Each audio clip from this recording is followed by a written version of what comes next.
So today I want to take you guys a little bit closer into the life of lions.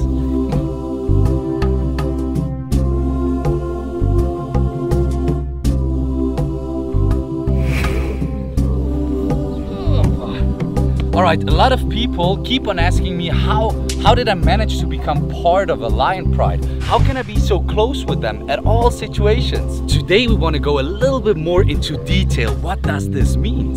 In the world of lions, 90% is body language and only 10% is communication through vocalism, or however you call it, like through certain sounds they make, like growls or calls or something like that.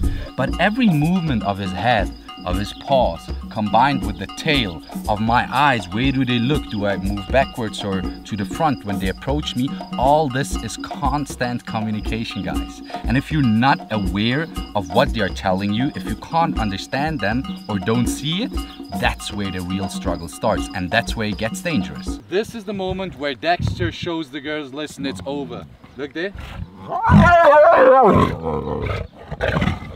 He's not ready to play any games anymore.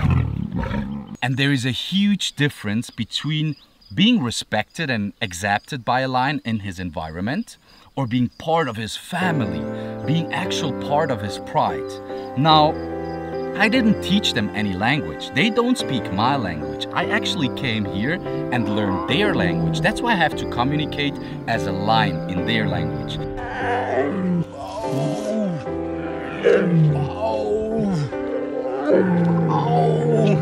It's that they're not trained. If I would tell Dexter to sit down or get up or go there, he would look at me and think like, what the hell are you talking about? I'm the king here, I'm making the rules, and I'm cool with that. They are making the rules, and I follow their rules. Once I enter that lion area here, so this is lion property here, come with me.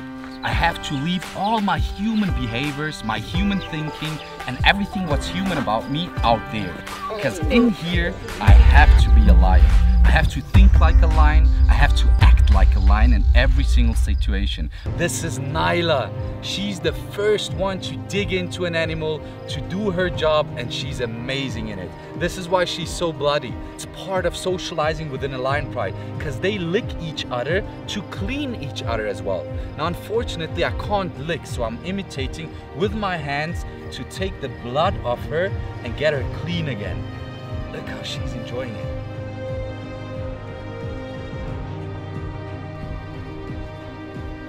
And this is the only way to be respected, accepted, and wanted in a lion pride.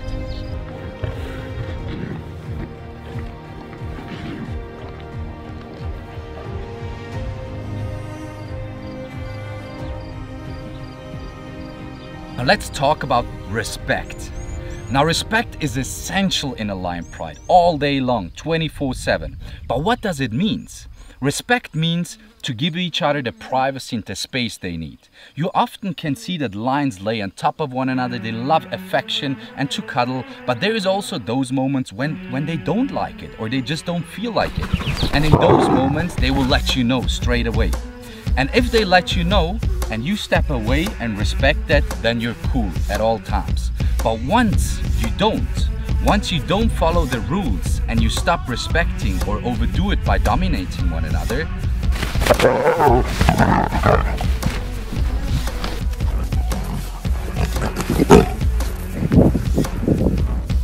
what happens then? No matter if it's between the lions, between males and females, or in my case, even between me and them. Don't overdo it. Leave it.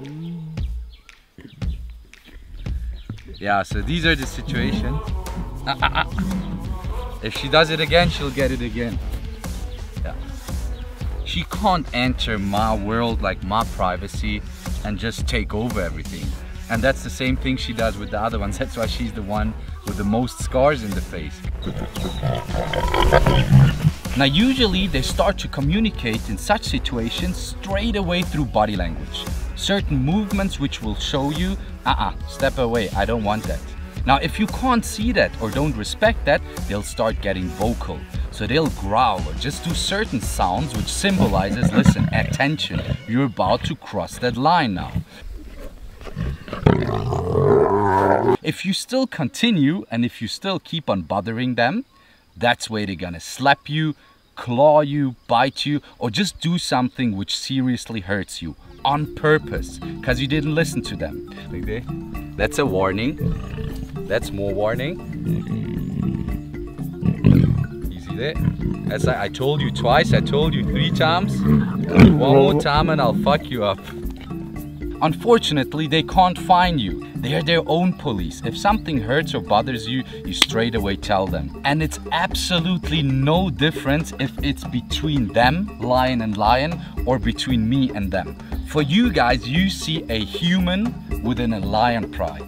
But they see just their family, their lion pride. So even in such situations, I have to react the same way. When they start using their claws on me, don't use your claws. Claws.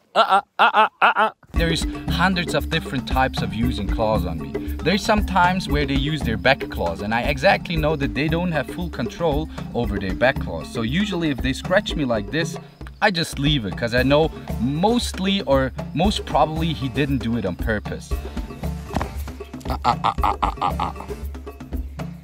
Don't think about this. Go there and do that with Dexter. Ow, ow. Ow. Look at this. Just happened right now. But that was not on purpose. That's just a reaction reflex thing. That's why it's okay. But if one of them uses their front claws every now and then again on me and I tell them, leave it, no, and they continue, that's where they want to see, okay, who's dominating whom.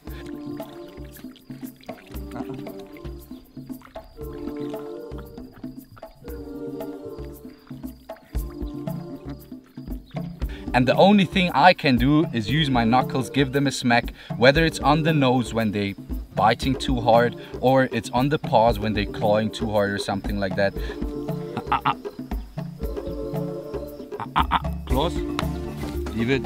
And the same thing is between lines. Also most of the time, well that's how I do it, they most of the time go full on into it.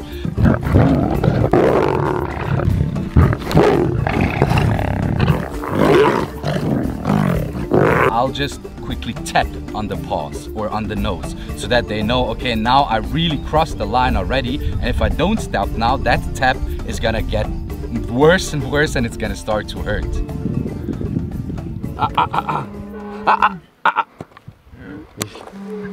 So I can imagine in that situation now that some of you guys must be asking yourself, how the hell is Dean's camera guy, Noe, being able to be so close to them as well and get the craziest shots with Dean and the lions? Now, it's a simple answer. He's part of the Lion Pride as well. He was here, he moved basically with me to South Africa 2 years ago, and this is how he became part of the Lion Pride as well. Of course, everybody has its own special relationship with the lions, even in between the lions as well as me and Noe with the lions. So Noe has to make sure, since he's behind the camera, to keep the distance to make sure to have the lions in front of the camera. But that doesn't mean that he has to every now and then create his respect as well. They also go for him, they also jump on him, they also use their claws on him. Now one last thing, please guys, don't think just because you're patient or willing to be patient and you love lions a lot and are ready to show and receive respect, that you can just jump out in Kruger National Park and walk up to some lion prides and bond with them. That's not gonna work. I know them since they are small, we grew up together. This is a relationship built over 2 years of time, intensive work every single day, when it's raining, when it's getting bloody, when it's hot, when it's night, when it's day. You can't build that just like that or say, I live according to those values and I'm ready to do that. Okay, so let me walk in there. It won't work. Not with the lions in Kruger National Park and not with Dexter and the Pride. Now these are the 3 fundamental things which are needed for me to become or to be now finally part of a Lion Pride. Of course, there is another hundreds, if not thousands of details I could talk about, but let's talk about that another time.